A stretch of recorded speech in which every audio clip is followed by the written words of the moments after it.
What's up guys, I'm Clinton and welcome to the third episode of my training vlog. And this week is supposed to be the toughest week for me, and then I'm gonna proceed on to the deload next week. So technically speaking, this week what I should feel is everything will go really slow and everything will be much tougher. But honestly speaking, I could actually go on without a deload because this week everything felt much better than the previous weeks.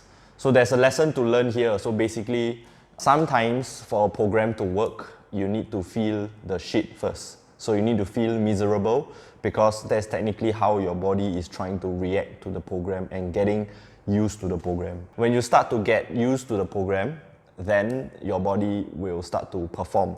Okay, so here is enjoy the training highlight and I'll see you later. Alright, let's start with day 1 squats for the week. What I'm aiming for is 250 kg singles and 225 kg as working sets. So what's different as compared to the previous weeks were my working sets basically. I'm aiming for 225 kg for 5 repetitions instead of the 3 and 4 in week 1 and week 2. So nothing special here for the warm-up, feeling more confident as before because I have unracked it a little bit more upright as practiced from last week's day 3 squats, and with a little bit more upright torso when I unrack the weights, I don't feel any right lower back discomfort, so it really builds up a lot of confidence for me leading up to the top single. So here is 250 kg, unracking it well, getting my back tight, my bracing well, a little bit more upright as before, and stand. So the weight felt really light and I knew I'm gonna nail it this time around. So what I want you to do is to compare this repetition versus last week and the week before, and you can see definitely and for sure that the execution was much better, the speed wise was also faster. And now 225 kg working set.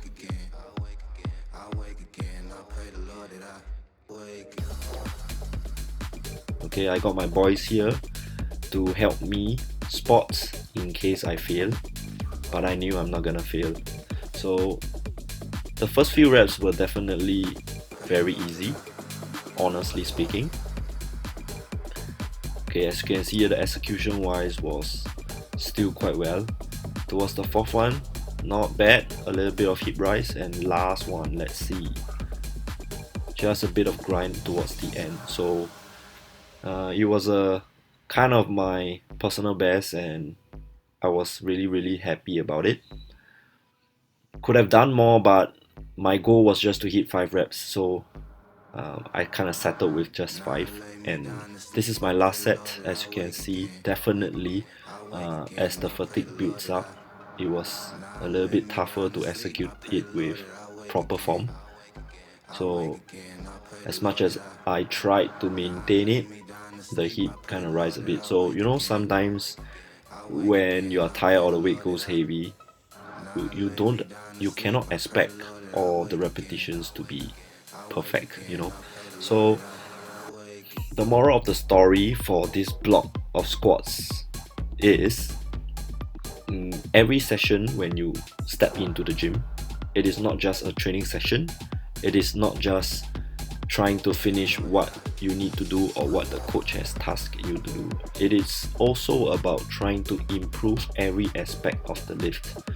Okay, so one strategy is to pick one issue and try to fix it. So what I did was trying to find out why my back hurts or kind of felt the strain when I unracked the weight. So I managed to find out, and that really did do well for the rest of my squat sessions. And this is my day 3 squats working set at 205. It was really well executed, just practicing what I've learned since last week, trying to unrack it right, feeling everything right.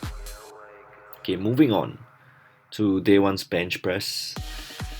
Similar to the previous weeks, day 1 and 2 of my bench press were supposed to be lighter because Basically, I'm just preparing myself and making sure I know how to execute the bench to get myself ready for day 3 bench press, which is supposed to be the toughest day.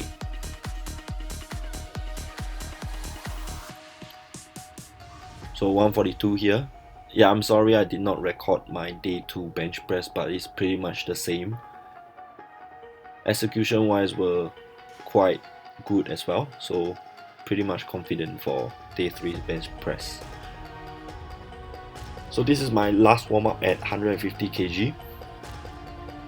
So what happened there was after executing and finishing the rep, I felt that my right and left, actually both my pectorals were really sore, and I was really doubtful whether or not I can do this 170 kg. But one unique thing about me, I guess, was regardless of how my warm-up was, I'm still driven and aiming to do what I need to do for the day and only see what happens after. And as you can see here, it was a little bit of grind over there. Okay, actually it's not, it's quite a grind, and I can feel really my pectoral muscles were taking so much hit over the weeks of benching almost every day, which is 4 times a week. Every training session I'm benching actually. So this is 152.5, aiming for a PR once again at 5 repetitions. So first 3 reps were really good, and when I hit the 4th and the 5th, my lats were not able to hold my shoulder position, and hence the last rep was quite a grind, but nevertheless I did it. But this also tells me one thing I need to work on, which is definitely that maintaining that lat control throughout each repetition, so as I can perform more repetitions at a heavier weight.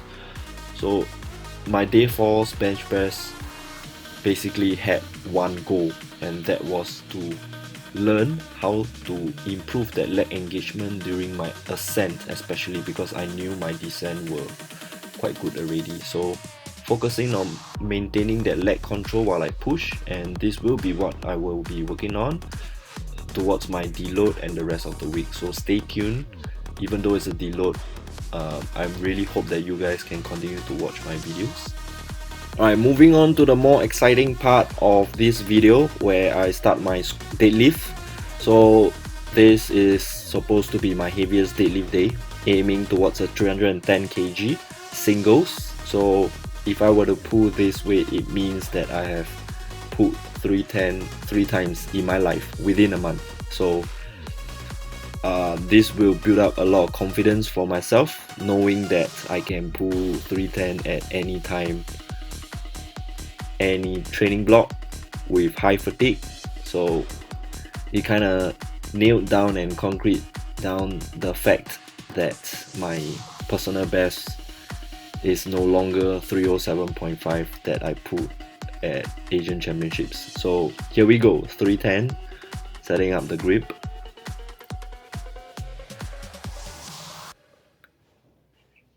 Okay, next pulling the slack, making sure I'm feeling the same sensation as before and last week's.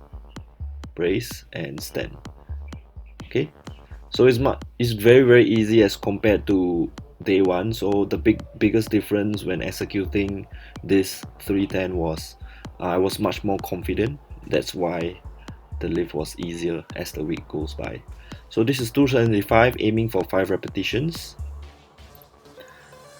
Alright, so after the 3rd rep, the grip loosened up a little bit, so I have to re-gather them. So the 4th one seemed pretty easy as well, and I knew from that moment I'm gonna finish it on the 5th one. And it wasn't a grind as well, so I knew that, you know, it's another personal best, and I can do much more, and this is what I'm aiming for my next push block. So if you guys are wondering what is going after my deload, I'm going for one full 4 weeks block of maintenance to try and recondition my body, get my body to recover better, so as to push even harder on the next push block.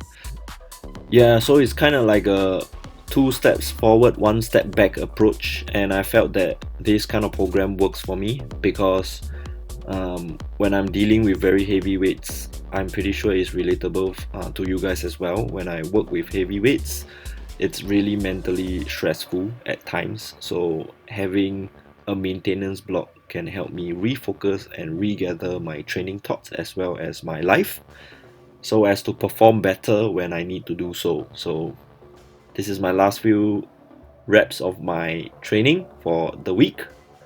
Well executed, and yep, ready to rest. Alright, so this is my week 3 of my training program. As I've mentioned, I'm gonna take a deload next week just to be safe because I'm feeling symptoms of high fatigue. Some of the symptoms of high fatigue is basically, for me especially, is that right lower back strain coming in once more, and also my hips and my knee. So everything comes from the right side because basically the right side of me is much weaker. But anyway, I hope this video created some value for you, and I'll see you again. Goodbye.